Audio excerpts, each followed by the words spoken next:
जय माँ भगवती सभी सदस्यों को। तो जिस प्रकार से हम, आपको पता ही है, गुरुजी जब भी हल्द्वानी आते हैं तो हम गुरुजी से जो है तरह तरीके के प्रश्न करते हैं। जितने भी हम लोगों के गुरु गोरखनाथ ग्रुप की, जितनी भी हमारा जो इतना बड़ा सा गुरु गोरखनाथ का परिवार है, तो इस परिवार से जो भी प्रश्न होते हैं लोगों के अलग अलग क्षेत्र के, चाहे कुमाऊं के हो, गढ़वाल के हो, जौनसार के हो, काली कुमाऊं के हो, या किसी भी क्षेत्र के हो, तो काफी अलग अलग लोग जो है अलग अलग तरीके के प्रश्न करते हैं। सबके मन में अलग अलग विचार रहते हैं। तो उन्हीं प्रश्नों को लेके आज हम पुनः आए थे गुरुजी के पास। तो सर्वप्रथम तो गुरुजी प्रणाम। जय माता की। पहले तो सभी को जय माता की। सिरे ढोक पाया लोट पाया प्राज झिया बाटे कलेज में काकर। तो कमलेश जी बहुत बहुत धन्यवाद। तो आज की जो है, जिस प्रकार से आपको पता ही है कि गुरुजी जब भी हल्द्वानी आते हैं तो हम गुरु गोरखनाथ परिवार के जितने भी सदस्यों के प्रश्न होते हैं तो उनको समक्ष लेके जो है गुरुजी से प्रश्नोत्तरी करते हैं, जिसके माध्यम से सभी लोगों को उन प्रश्नों के उत्तर भी मिल सके और अधिक से अधिक लोगों तक यह ज्ञान जो है पहुंच सके। तो गुरुजी बिना देरी करे आज के जो है प्रश्नोत्तरी को शुरू करते हैं। जी जी जी। तो गुरुजी पहला सवाल तो मेरा आपसे यही रहेगा कि ये देवी देवताओं की पूजा कितने समय में करनी चाहिए? और जैसे कि आजकल के लोग जो है पहले तो देवी देवता की खुद पूजा नहीं करते और उसके बाद कहते हैं कि देवी देवताओं में बल नहीं रहा, तो इस बारे में थोड़ा आप बताइए। जी जी कमलेश जी, तुम्हारा ना बहुत अच्छा सवाल है। जो हमारे देवी देवता हैं, हमारे कुल देवता हैं, हमारे इष्टकारी देवता हैं। अब पहले तो मैं आपको ये बता देता हूँ कि हमारा जो कुल देवता होता है ना, जो हमारे कुल से चला आ रहा है, हमारे पूर्वजों से, हमारा दादा परदादा, हमारे पिताजी से जो देवता को हम पूछते हैं वो हमारा कुल देवता है। और जो हमारे इष्ट देवता हैं जिसको हम मानते हैं, जैसे हनुमान जी को मानते हैं, माँ भगवती को मानते हैं, महादेव जी को मानते हैं, या हमारे माता, हमारे जो ईजा बाबू के रिश्तेदार से आ गया, या हमारे माकोट से जो देवता है वो हमारा इष्ट देवता है, उसको हम अपना इष्ट मान सकते हैं। लेकिन जो हमारे कुल देवता हैं, इष्ट देवता हैं, तो उनकी पूजा हमें जो है 3 साल और 5 साल में तो हमें करनी है। तो आजकल क्या हो रहा है ना, जब देवी देवता हमारी पकड़ कर रहा है, जब हम दुखी हैं तब तो हम घर में जाकर लगा रहे हैं कि हमें वही क्या हो गया, हमारे बच्चे परेशान क्यों हैं। आजकल सबसे ज्यादा समस्या हो रही है ना हमारे बच्चों में किसी की तो शादी नहीं हो रही है, किसी की नौकरी नहीं लग रही है, और रोजगार जो है, मेरे पास कई लोग आते हैं रोजगार को लेके, तो उसमें क्या निकलता है ना, इष्टों की रोग और हमारे पितृ दोष निकलता है, हमारे कुल देवता का निकलता है। अगर हम अपने पितरों को खुश कर देंगे, अपने इष्ट, अपने कुल देवता को हम बलवान करेंगे, तो वो देवता हमें परेशान क्यों करेगा भाई। हम देवता को पूजते हैं, जरूर पूज रहे हैं, लेकिन कब, जब हम दुखी हो रहे हैं, हम परेशान हैं, तब हम पूछ करने दरबार में भटक रहे हैं, तो वहां निकल के तब बड़ी मुश्किल से एक रात की जागर हम लगा रहे हैं। लेकिन ऐसा नहीं होना चाहिए। हमने अपने कुल देवता को, अपने इष्ट को, अपने पितरों को करीबन 3 साल में खुशी से उनका जागर लगाने चाहिए, क्योंकि और 5 साल 7 साल में गुरु द्वारा भाग होती है। गुरु भाग में रखता है कि इतनी साल में तुझे पूजेंगे, तो हमने गुरु की आज्ञा मान के उस देवता की पूजा हमने 3 साल 5 साल में करनी चाहिए। अब हम देवता को भूल जाएंगे, हम देवता को पूजा नहीं करेंगे, कहेंगे नहीं हम तो दिया बत्ती कर रहे हैं, और हम देवता को टाइम से पुआ प्रसाद तो चढ़ाते ही हैं, और दिया बत्ती देवता की रोज करते हैं। दिया बत्ती तो हर व्यक्ति करता है, लेकिन देवता की जो भाग होती है ना, वो भाग कैसी, हमारे नचाने वाली, कुदाने वाली भाग होती है। देवता हमारे उत्तराखंड के सभी देवता अवतार लेते हैं, नाचते हैं, पूछते हैं, उसको भी बाजे चाहिए। देवता 52 ताल का भोगी होता है, देवता गुरु का भोगी होता है। गुरु हमने उसको 3 साल वर्षों से हमने गुरु दिखाया नहीं, उसको 52 बाजे हमने उस देवता को सुनाई नहीं। चाहे ढोल में अवतार होते हैं, डमर में होते हैं, हुड़के में होते हैं, वो हुड़के का बाजा, वो थाली का बाजा, वो ढोल का बाजा हम उस देवता को नहीं सुनाएंगे, उसको नचाएंगे कुदाएंगे नहीं, हिटाएंगे बिठाएंगे नहीं, तो वो देवता तो अपना दोष हमको दिखाएगा। तो देवता हमें कब छम विछम कर रहा है, तो देवता को हमने अपने इष्ट को करीबन 3 साल 5 साल में खुशी से उसका जागर लगाना जरूरी है। जी बिल्कुल सही बात कही आपने। और दूसरा गुरुजी, इसका अगला प्रश्न की तरफ हम आते हैं। तो आजकल लोगों में ये भी समस्या बहुत आ रही है, जैसे संतान नहीं हो पा रही है और काफी सारी इस तरीके की दिक्कत आ रही है, तो इसके बारे में भी थोड़ा उजागर कीजिए। जी जी कमलेश जी, ऐसा है, आजकल बहुत समस्या है। एक तो हमारे पहाड़ों शहरों में कहीं भी देखो हमारी शादियां नहीं हो रही है। सबसे बड़ी समस्या यही है कि हमारे पास रोज लोग आते हैं कि कहीं तो ऐसे हैं, अच्छे रोजगार में भी लड़के हैं, अच्छे घर के भी लड़के हैं, अच्छे नौकरी में भी है, फिर भी उनकी शादी नहीं हो पा रही है। और हमारे पास ना दरबारों में जो पूछ करते हैं उनके बाद बहुत समस्या आती है। पुछार एक ऐसा व्यक्ति होता है ना, उसको उसके हर घर का पता होता है, उसको हर घर में कितनी रोटी पकती है भी पता होता है, क्यों हम लोग गुरु लोग और पुछार लोग हर घर में जाते हैं। तो हम हमारे पास इतने लोग आते हैं, दुखी आते हैं, किसकी शादी नहीं हो रही है, किसको रोजगार नहीं लग रहा है, किसी के बच्चे नहीं हो रहे, तो लोग बहुत परेशान हैं। देखो, ये तो मैंने अभी बताया कि पितृदोष से भी होता है, देवी देवताओं की होता है, तो संतान नहीं होना, एक ना छल मसाण का भी होता है। एक छल मसाण, जब किसी महिला को, हमारी बहन को अगर छल मसाण लगता है, उससे भी बच्चे होने में वो परेशानी होती है। और एक होता है मोच। मोच सभी ने नहीं सुना होगा। तो मोच शब्द ऐसा है, मोच का झाड़ा होता है, वो हमारे माता बहनों को जब लगता है तो गर्भ चाटनी मोच रक्त शोषणी मोच उसका कहता है, वो गर्भ को चाट देता है, मतलब गर्भ ठहरने ही नहीं देता है वो, तो उसको मोच कहा जाता है। तो मोच कैसे होता है? अब मोच की भी पूजा होती है, छल मसान की तरह मोच की भी पूजा होती है। तो मोच कैसे होता है? जैसे हम बर्तन जहाँ पर मलते हैं ना, पनाण बोलते हैं उसको। हाँ। तो उसको अगर किसी महिला ने नंगा दिया, मतलब नाम दिया, और या उखल होता है, उखल इसमें धान कूटते हैं, मुसल होता है, और या कहीं चक्र होता है, या चक्र, या किसी ने चबटिया में चढ़ाहा होता है, वहां पर खिचड़ी रख दी है किसी ने, तो खिचड़ी को अगर नंगा दिया तो उससे मोच छाया पड़ जाती है। तो मोच ऐसी होती है जो कि उसका गर्भ ठहरने ही नहीं देती है, उसके गर्भ को चाट देती है, उससे मोच कहा जाता है। तो मोच जो है झाड़े पड़ते हैं, और तब उसके जो है संतान की प्राप्ति तब होती है, ये मोच। तो बहुत सुंदर तरीके से गुरुजी आपने इसका उत्तर दिया। तो अभी हम अपने अगले प्रश्न की तरफ बढ़े। तो हाल ही में हमारा जो देव चर्चा ग्रुप है, उसकी तरफ से एक भव्य और एक सुंदर कार्यक्रम उन्होंने आयोजित किया था। तो देव चर्चा ग्रुप को भी मैं बहुत बहुत बधाइयाँ देना चाहूंगा। दूसरा, आपका भी सौभाग्य रहा गुरुदेव कि आप उस कार्यक्रम में सम्मिलित रहे, और हम तो आ नहीं पाए, पर मैं जानना चाहूंगा कि वहाँ का जो है आपका अनुभव कैसा था वहाँ का। जी, पहले तो मैं देव चर्चा ग्रुप का बहुत बहुत धन्यवाद करूंगा, और साथ में उनको बधाई भी दूंगा। तो बधाई के पात्र हैं, बहुत अच्छा कार्यक्रम उनका रहा, और कुछ नया अनुभव भी था उनका, और नए तरीके से उन्होंने जो है माँ भगवती की यात्रा निकाली, और माँ भगवती के कई धामों में वो लोग गए, और जो है बधाई के पात्र हैं हमारे खाती गुरुजी और उनकी पूरी टीम और पूरा ग्रुप, जो देव चर्चा ग्रुप है, पूरे बधाई दूंगा। और मुझे भी उन्होंने आमंत्रित करा, वो तो देव कार्य था, तो देवता की मर्जी थी, तो मैं भी गया, और बहुत अच्छा हुआ, बहुत अच्छा हुआ। सभी भक्तों से मिलना हुआ, और सभी जो है साथियों से मिलना हुआ, गुरुजनों से मिलना हुआ। तो वहाँ पर जो है देव अवतार भी हमने देखे, और कई प्रकार के देव डांगर आए थे, देव अवतार हुए दूर दूर से। तो बड़ा खुशी मुझे हुई कि हमारी युवा पीढ़ी उसमें ज्यादा भागीदारी थी, युवा पीढ़ी वहां पर पहुंची। हमारे गुरुजन जो है हमारे उत्तराखंड का प्रचार कर रहे हैं, उत्तराखंड के देवी देवताओं की प्रचार कर रहे हैं, हमारे उत्तराखंड की संस्कृति को आगे बढ़ा रहे हैं। तो मुझे बड़ा अच्छा लगता है कि जो हमारे उत्तराखंड की संस्कृति को आगे बढ़ाता है। तो वहां मैं गया, और अच्छा लगा, वो बधाई के पात्र हैं। और उन्होंने इस बार डोली का कार्यक्रम भी उनका था, तो उन्होंने ये कहा कि ये डोली हमेशा के लिए नहीं है। तो जो भी था, मतलब डोली प्रोग्राम बहुत अच्छा रहा, मुझे अच्छा लगा। हर धाम में हो गए, तो सारे गुरुजनों से मिलना हुआ, तो फिर से मैं उनको बहुत बहुत बधाई दूंगा। धन्यवाद जी। तो बहुत सुंदर आपने कहा, और बहुत बहुत बधाइयाँ देव चर्चा ग्रुप को। आप ऐसे ही कार्यक्रम आगे करते रहे, और हम भी आपके कार्यक्रम में जरूर सम्मिलित होंगे। दूसरा गुरुदेव, मैं बीच में ऐसी यूट्यूब स्क्रॉल कर रहा था, तो वहाँ पे मैं देखता हूँ कि एक यूट्यूबर है, वो बोल रहे थे कि एक गुरु जो है 80,000 रुपये पूजा के लिए ले रहे हैं। तो इस विषय में थोड़ा प्रकाशित कीजिए कि ये कौन गुरु है, क्या गुरु है। जी। ये वीडियो मैंने भी देखा था। उसमें किसी भाई ने, किसी यूट्यूबर ने ये बोला है कि किसी देव डांगर है या देव जगरिया है, गुरु हैं, और उन्होंने किसी से 80,000 रुपये लिए हैं, ऐसा मैंने सुना। 80,000 क्या होता है, 1 लाख के आसपास समझो उसको पूरे। हाँ, लेकिन 80,000 लिया या 1 लाख लिया या 5,000 लिया, जितने भी लिया, तो उससे उनका बदलाव नहीं हुआ। यही बोला है ना कि उनको और परेशानी हो गई, और 80,000 भी ले लिए, और उनको परेशानी भी हो गई। लेकिन मैं उनसे ये कहना चाहता हूँ कि जब आपने बात छेड़ी थी ना, तो बात अगर आपको करनी है तो जो है बात पूरी करें। हाँ, ये सही बात पूरी करें। उस जगरिया का नाम भी बताइए, उस डगरिया का नाम भी बताइए, और वो लोग कौन थे ये भी बताइए। क्योंकि अगर उनसे लोग सावधान रहें, अगला एक तो परेशान हो गए, एक ने तो 80,000 दे दिए, कहीं अगले को भी ना ठगे, वो अगले को ना ठगे, कोई और ठगी का शिकार न बने। तो इससे अच्छा आपको जो उनका पूरा पोल पट्टी खोलनी पड़ेगी, या आप यूं ही जो है ये मनगढ़ंत कहानी आपने बना दी है, कुछ व्यूज के चक्कर में, कुछ पैसों के चक्कर में।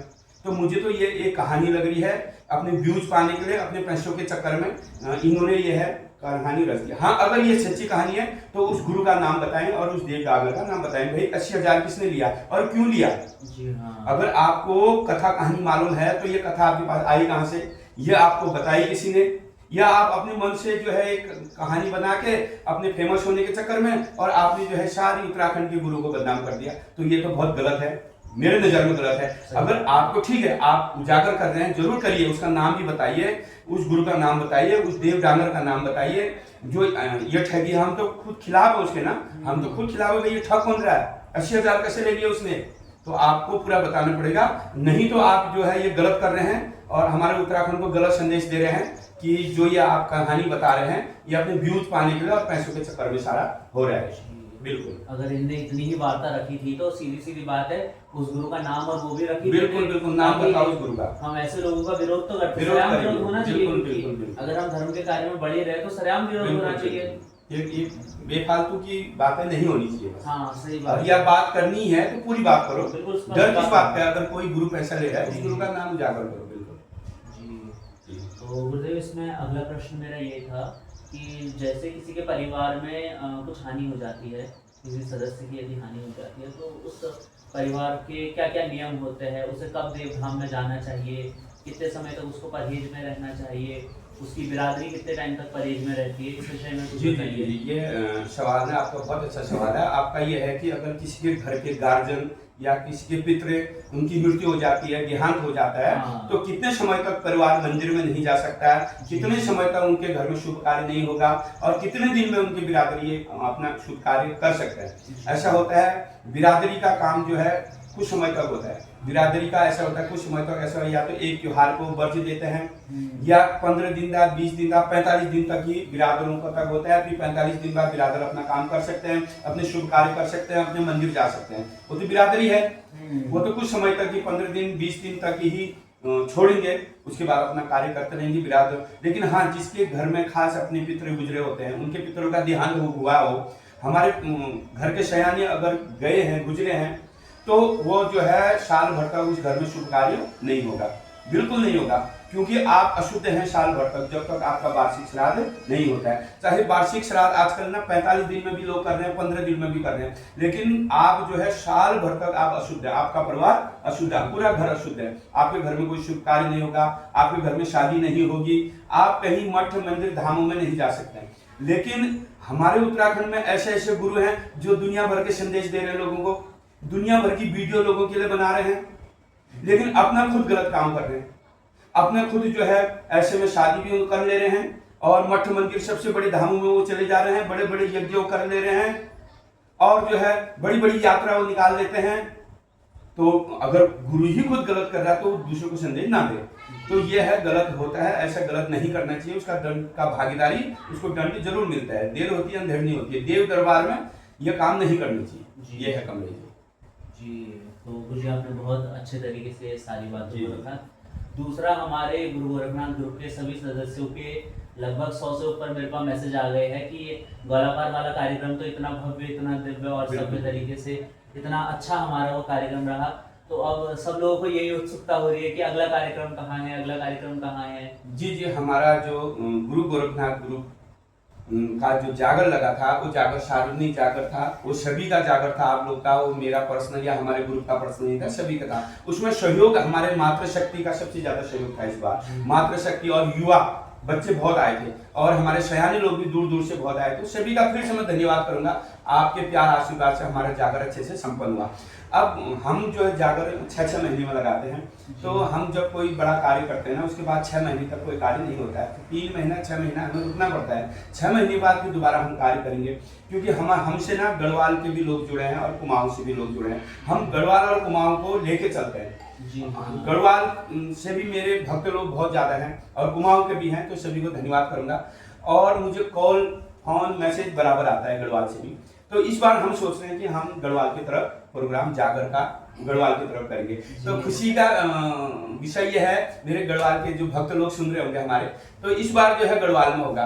अब गढ़वाल में कौन सा मंदिर है ये पक्का नहीं है अभी, कौन से देखो भगवान जाएंगे। हमारे ग्रुप में जो है मनोज रावत जी जुड़े हैं, गढ़वाल से हैं, अनिल पंडित जी हैं, गढ़वाल से हैं, और सिमटी गुरु जी हैं, गढ़वाल से हैं, और योगेश दानी जी गढ़वाल के हैं। अभी मतलब कई अन्य हैं, उनका नाम मैं नहीं ले पाऊंगा। तो वो लोग, उनसे हम राय लेंगे, वो लोग बताएंगे कहाँ करना है। हरिद्वार में कहीं गंगा घाट में करना है या ऋषिकेश में कोई मंदिर में करना है या जोशी मठ में करना है या सुरकुंडा दरबार में करना है या सुरकुंडा जो भगवती माता मंदिर है उसमें करना है या चंद्रबदनी मंदिर में करना है, तो इन मंदिरों में से एक मंदिर में अगला जागर हमारा वहाँ होगा। धन्यवाद। बहुत बहुत धन्यवाद गुरुदेव। दूसरा एक सवाल गुरु गोरखनाथ ग्रुप से ही ये आया हुआ है कि आजकल हम देखते हैं कि देवी देवताओं की भी पूजा सब अच्छे से अगर किसी परिवार ने कर दी, पितरों की भी राग भाग सब दे के उनको भी संतुष्ट कर दिया, पर आजकल ईर्ष्या की वजह से या द्वेष भावना की वजह से कई बार क्या करते हैं कि लोग एक दूसरे के घर में नकारात्मक शक्तियों को प्रवेश करवा देते हैं। तो इसकी रोकथाम के लिए या इससे खुद को बचाने के लिए क्या करना चाहिए? तुम्हारा सवाल यह है कि किसी घर में अगर कोई ईर्ष्या के मारे मतलब जलन भावना से कुछ भेज देता है, हाँ। तो लगाना पठाना उल्टाना पलटाना बुरी शक्ति को भेज देता है, तो उसकी रोकथाम कैसे है? अब ऐसा है, ये भेजने का भी कई कारण होते हैं। एक तो है झगड़ा, आप और मेरा झगड़ा है और गलती मेरी है और आपने धाक मार दी और देवता मेरे पास आ गया, ठीक। अब गलती मेरी है तो मुझे झुकना पड़ेगा, मुझे आपके पास आना पड़ेगा और पहले तो हमारा जिस चीज का झगड़ा है उसका लेन देन होगा, फिर हम दोनों का हंक पूजा जाएगा, क्योंकि हंक हुआ है। जब हंक है तब देवता को पुकार है, तो हम जो है देवता को फिर पूज देंगे, जहां से आया है तो वही मिलजुल के पूज देते हैं। एक ऐसा होता है हमें पता ही नहीं चलता भाई देवता किसने भेजा है, हम परेशान हैं, हम जो है दरबार में जाएंगे, कुछार के पास जाएंगे, वो बोलेगा कि वही तुम्हारे भेज दिया। क्या भेज दिया? शमशानी भेज दिया या गढ़देवी भेज दी, भैरव भेज दिया, शमशानी वीर भेज दिया, कलुआ, कई देवता है जैसे जो है शमशानियां है, ये चीज को भेजी जाती है। तो वो भेजेंगे तो उसका विधान कैसा है? अब मुझे पता नहीं है कहाँ का है, हाँ सही बात है, मुझे पता ही नहीं कि कहाँ से भेजा है, तो वो तो कुछारी के घर में निकला है, तो उसकी रोकथाम जो है हम शमशान में उसकी पूजा कर सकते हैं, क्योंकि हमें पता नहीं है कहाँ से है। तो देखेंगे अगर किसी के मंदिर से आया है तो भाई हम मंदिर में अकेले किसके जा सकते हैं? हम तो जा नहीं सकते किसी के मंदिर में, जब तक हम दोनों का समाधान नहीं होगा, जिसने भेजा है और जिसके लिए भेजा है उन दोनों मिलेंगे तो वो खुद बताएगा मैंने यहाँ से भेजा, तो उस मंदिर में तो हम पूछ सकते हैं। अगर हमें पता ही नहीं भाई कहाँ से, तो उसका विधान हम शमशान में करेंगे, लेकिन उसका विधान हमेशा गलत नहीं होगा। हमेशा गलत तब होगा या तो हम उसको अपने घर में स्थान दें, उसका हमेशा भला नहीं हो सकता ना। जैसे आपने मेरे लिए भेजा है तो मैं उसको शमशान में पूछ दे रहा हूँ, लेकिन कब तक रुकेगा? या तो 6 महीने तक रुकेगा, 6 साल तक रुकेगा, 12 साल तक रुकेगा, 6 तक रुकेगा, उसके बाद फिर आना है उसने, क्योंकि वो तो भेजा गया है, उसकी जगह शमशान में नहीं है। अब शमशान में भी भेजा है तो जब दोनों का समाधान हुआ ही नहीं है, तो उसका क्या है, भाग समझ समझ से उसकी भाग देती रहनी पड़ेगी, गुरु भाग में वो रखा जाएगा। अगर हाँ, अगर मैं कहीं कई जगह ऐसा भी होता है उसको अपने घर में स्थापित भी करना पड़ता है, तो उसको घर के अंदर नहीं रखना है, उसको बाहर से भेजा है, उसको हम घर से बाहर रखेंगे और बाहर उसको स्थापित कर देंगे, समझ समझ से उसका भोग उसको दे देंगे, तो ये लगाया बैठाए का रोकथाम हो जाएगा। ये और दूसरा गुरुदेव मैं ये भी देखता हूँ कि आजकल गांव में कई ईर्ष्यावश गाय जानवरों के ऊपर भी ये सारी चीजें कर देते हैं। अरे ये तो हर गांव में है, हर गाय बच्चा जिसकी है, गांव में 1-2 लोग ऐसे होते हैं बिगाड़ने वाले, उसको कहते हैं बिगाड़ता है, इसकी चाक लग गई, आंख लग गई बोलते हैं ना। तो ये गाय बच्चों में, इंसानों में कुछ होते हैं, कई आदमी होते हैं, कई औरतें होते हैं, नजर लगाना, तो वो गाय बच्चों को बिगाड़ देते हैं। तो एक तो मैंने बल्कि अपने YouTube चैनल के माध्यम से भी बताया था, कई जड़ी बूटी और कहीं से उसका धूप भी बताया था, राई सरसों का धूप करो गाय बच्चों को, तो उसको चौबटिया में डालो, एक तो ये है। और दूसरा जो है गाय बच्चों को बचाने के लिए, और एक बार में गाय बच्चों को ओपन में मतलब खुले में नहीं बांधना चाहिए, थोड़ा पर्दा होना चाहिए। जैसे किसी गाय बच्चा रास्ते में है, वहां से रास्ता है तो 50 प्रकार के आदमी जाते हैं ना, तो गाय बच्चों को नजर लग जाती है, गाय बच्चों को पर्दा होना चाहिए। दूसरे गाय बच्चों के लिए भी ताबीज होती है, गांठ ताबीज होती है ना, तो वो ताबीज जो है गाय बच्चों को लगाते हैं ना। कुछ लोग एक चमड़े का वो भी बनाते हैं, तो गाय माता को चमड़े का ताबीज नहीं बनाना चाहिए, क्योंकि वो माता है, मतलब माँ देवी है, भगवती है, हमारी पितृ माता है, जो भी है, तो देवी का रूप गाय में माना जाता है। तो गाय को हम जो है ना, मुसलमान आज लोग कर रहे हैं, मुसलमान के पास जा रहे हैं, वो क्या दे रहा है, एक चमड़ा को मंत्र के दे रहा है, वो गाय के गले में बांध रहा है, कह रहे तुम्हारी गाय को नजर दे, तो ये गलत है। तो गाय के उसमें चमड़े का वो नहीं लगाना चाहिए। और चीज ताबीज बनवा लो जिसमें शुद्ध चीजें, जो गाय को उसमें बांध दो, नजर से बचाव करता है। तो गाय बच्चों को नजर के लिए उपाय कई हैं, अगर किसी को समझ में आए तो कॉल मैसेज भी कर सकता है, हम बता दूंगा उसको। तो धन्यवाद गुरु जी, आपने बहुत सुंदर तरीके से आज के सभी प्रश्न बहुत धन्यवाद कमलेश जी, क्योंकि आप जैसे युवा ना इस तरफ बढ़े हैं तो बड़ा खुशी होती है। बहुत धन्यवाद आपका। अगर आपको ना मैं बता रहा हूँ कि कत्यूर देवताओं के बारे में अगर कुछ जानना है, ये कत्यूर देवताओं के बारे में बहुत जानते हैं, इनका चैनल है मनसा करके यूट्यूब चैनल है, आप इनके यूट्यूब चैनल में जाइए, क्योंकि कत्यूर देवता की कथा कहानी कहाँ से जन्म हुआ, जिया माता कौन थी, धामदेव ब्रह्मदेव, नौला कत्यूर, और जो है इनके गुरु काशंबरी, और जो है महरुआ दीवान, और बहुत सारे देवी देवताओं की कथा कहानी ये बताएंगे। राजूला मालू शाही की कथा ये बताएंगे, क्योंकि कत्यूरों के बारे में जितना ये जानते हैं ना उतना मैं नहीं जानता हूँ। तो कत्यूरों के बारे में अगर आपको कुछ जानना है तो इनके चैनल में आप जाइए, मनसा करके इनका यूट्यूब चैनल है। तो बहुत बहुत सभी को सिरे ढोक पयालोट पयापरा झिया बाटी कलेज मखाकुर, जय माता की, जय उत्तराखंड, जय भारत माता की। दूसरा एक संदेश और देना चाहूंगा, ये वीडियो का पार्ट 1 था। अगर इसका आप आगे के और प्रश्न सुनना चाहते हैं तो आप वो मेरे चैनल में सुन सकते हैं, मनसा स्पिरिचुअल करके है, उसका चैनल लिंक जो है डिस्क्रिप्शन में हम डाल देंगे। सभी को जय माँ भगवती, जय।